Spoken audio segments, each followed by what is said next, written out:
સુરત મહાનગરપાલિકાના આરોગ્ય વિભાગ દ્વારા હજીરા રોડ પર આવેલા દ્વારકેશ ઇન્ડસ્ટ્રીઝ એસ્ટેટ 2 માં શિવભૂમિ એન્ટરપ્રાઇઝમાં દરોડા પાડી અને ત્યાં 27,000 લીટરથી વધુ ખાદ્ય તેલનો જથ્થો સીઝ કરી નમૂના પૃથ્થકરણ માટે લેબોરેટરીમાં મોકલી અપાયા હતા, જેને લઈ અખાદ્ય વસ્તુ વેચનારાઓમાં ફફડાટ જોવા મળ્યો। સુરત મહાનગરપાલિકાના આરોગ્ય અને ફૂડ વિભાગ દ્વારા અખાદ્ય વસ્તુઓનું વેચાણ કરનારાઓ સામે લાલાક કરાઈ રહી છે, ત્યારે સુરતના હજીરા રોડ પર આવેલા દ્વારકેશ ઇન્ડસ્ટ્રીઝ એસ્ટેટ 2 માં શિવભૂમિ એન્ટરપ્રાઇઝમાં આરોગ્ય વિભાગની ટીમ દ્વારા દરોડા પાડ્યા।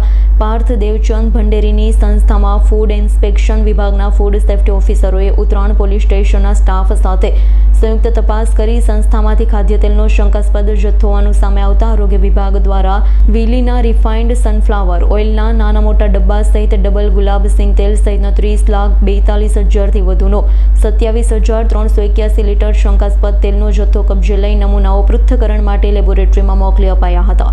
તપાસમાં કોઈ ક્ષતિ સામે આવશે તો કાર્યવાહી કરાશે તેમ આરોગ્ય અધિકારીઓએ જણાવ્યું હતું। Bureau report S9 news Surat.